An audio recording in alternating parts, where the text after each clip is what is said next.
Atalmış Şinjan Uyghur Abdunum Rayonluq Partikomunun sekretari Ma Shungroy 19 yanvar tekshirish komitetining yillik yig'inida so'z qilib, Sharq Turkistonda siyosiy nazoratni kuchaytirish, konkretlashtirish, aniqlik darajasini yuqori ko'tarish va siyosiy nazoratni normallashtirishni talab qilgan. Yig'inda Ma Shungroy xalqaroning qattiq besimiga uchrayotgan Xitoyning atalmış Şinjan siyosatida o'zgarish bo'lmaydiganligidan bishorat berib, partiyaning yangi davrdagi Şinjanni boshqarish strategiyasini to'liq va to'g'ri amaliylashtirish, ijtimoiy muqimlik va uzun muddatli aminlikning umumiy nishoniga markazlashishni ta'kidlagan. Mazkur yig'in atalmış Şinjan Uyghur Abdunum Rayonluq Xalq Qurultayining 18 yanvar o'tkazilgan 14-navbatlik birinchi qitimliq yig'ini hukumat va Xalq Qurultayining yangi rahbarlarini bekitib, orqadan o'tkazilgan bo'lib, yig'inda Ma Shungroy rayonning chiriklikka qarshi turish ko'rishidagi yangi vaziyatni aniq to'nib, partiyani umumyuzlik qattiq boshqarishning strategiyalik o'rinlashtirishni tavranmay ijro qilishni talab qilgan bo'lsa-mu, lekin rayonning chiriklikka qarshi qanday yangi vaziyatga duch kelganligini aytmagan. Xitoy hukumati 2017-yili boshlagan cho'ng tutqundan nurg'un Uyg'ur kadrlarini chiriklikka, parxo'rlik va ishkiyuzlimchilikka bog'lab tutqun qilish, amalidan qoldirish, jarimani qo'yish va atalmış qonunlar bilan har turli jazolar orqali bir taraf qilgan. Yig'inda Ma Shungroy yana siyosiy nazoratning konkretligi, aniqligi va normallashishni ilgari surib, nuqtaliq kishilar va nuqtaliq hodisalarga diqqat qilish, siyosiy intizom va qoidalarni qattiq ijro qilib, siyosiy tekshirishning o'tkir qilishlik rolini joriy qildirish kerakligini ta'kidlagan ekan. Türkiye Şivisiyaning poytaxti Stokholmda bo'lgunchi terrorlik tashkiloti PKK tava guruhlarining Turkiyaga qarshi ta'tir tashviqot harakati elib berishiga yo'l qo'yganligini qattiq aybladi. Türkiye Tashqi ishlar ministrligi Şivisiyada PKK qarshilik guruhlar tashkillangan namoyish haqida bayonot e'lon qilib, Daniyalik Aşkun O'ngchi tar yo'linishlik partiyaning rahbari Rasmus Paludan Turkiyaning Şivisiya Stokholmdagi bosh elchixonasi yinida Qur'on Karimni ko'ydirishi, orqadan Turkiyaga qarshi ta'tir tashviqot harakati elib berilishiga yo'l qo'yganligiga qattiq norozilik bildirib, bu harakatning terrorlik tashkilotlarining ta'tir tashviqotlarini to'sishga doir Şivisiyami imzo qo'ygan 3 taraf ahdnomasiga ochiq oshkora xiloflik qilganligini ta'kidlab, Şivisiyaning 3 taraf ahdnomasidagi va'dalarga binoan terrorlikqa qarshi kurash jihatida quruq gapdan bakrak konkret va unumli qadamlarni tashlashini umid qilganligini bildirgan.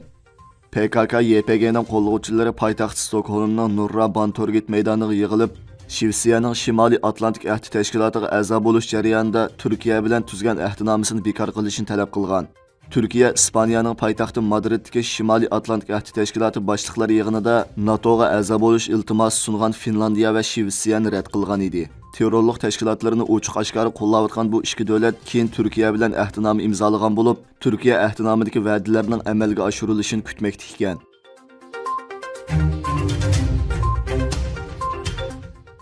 Yaqında Xitoyning Portugaliyadagi elchixonasi qurilish sirtiga 3 dona kuzatish kamerasi o'rnatgan bo'lib, Xitoyning bu qilmishi yaqin atrofdagi aholilar tomonidan shaxsiy maxfiyatlikka tajovuz qilish bilan ayblangan.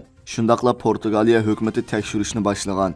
Reuters agentligining 19 yanvar kunidagi xabariga qaraganda, 2 oy ilgari Xitoyning Portugaliyadagi bosh elchixonasi binosiga 360 graduslik aylana oladigan 3 cho'ng kuzatish kamerasi o'rnatgan bo'lib, biri ommaviy cho'ng yo'lga, qolgan ikkisi bevosita yaqin atrofdagi aholilar turalg'i binosiga qaratilgan ekan.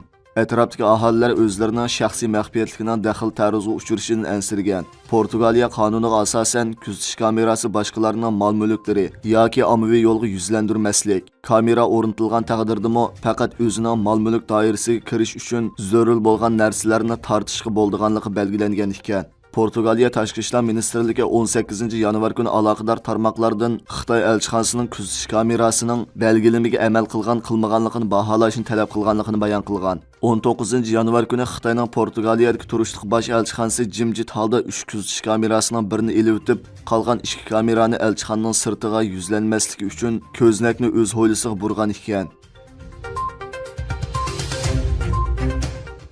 Kanada kültür qirg'inchilik elib borganlik sababidan kechirim so'rab 20 milliard dollar to'lam to'lashga qo'shilgandan boshqa yana bu qitim yerliklarning kultur ziyni uchun 2 milliard dollar to'lam to'laydiganligini bildirgan.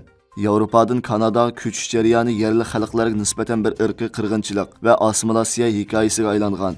Kanadada yerli xalqning o'z kulturlarini unutib xristianlashishi uchun cherkov maktablar ochilgan bo'lib, 150 mingdan ortiq o'smir oilalardan majburiy ayirib tashlangan va yotoq tuturishga majburlangan. 157 yil davomlashgan bu zulmda rasmiy sonliq ma'lumotlarga asoslanganda oz deganda 6 ming kichik bola hayotidan ayrilgan. Lekin maktab hovlisidan tepilgan kollektiv qabrlar va tizimga ilinmagan bolalarning soni haqiqiy sondan texmi ko'p ekanligini ko'rsatib bermoqda ekan. Kanada hukumati bu İsa'ning nomussizlikqa qarta 2008-yil rasmiy kechirim so'ragandan keyin sotga ariz sunilgan bo'lib, hukumat cherkov maktablarida qazo qilgan bolalar uchun 20 milliard dollar to'lam to'lashga qo'shilgan. 2012-yilda Kanada hukumatiga qarshi kultur qirg'inchiligi da'vosi ochildi. Hukumat bu qitim 2 milliard dollar to'lam to'lashni qabul qilgan. To'lam to'lanish uchun qarorning sot mahkamasi tomonidan tasdiqlanishi kerak ekan. Kanadadagi cherkov maktablarining qarang'u tarixi 2021-yili bu maktablardan birining bog'chisida ismi tizimlikka kirgizilmagan 751 kichik bolaning kollektiv qabrisi tepilishi bilan yana bir qitim oshkorlangan. Shuningdek keyin barliq maktablarning bog'chisida tekshiruvchi uskunlar bilan izlash xizmati boshlangan.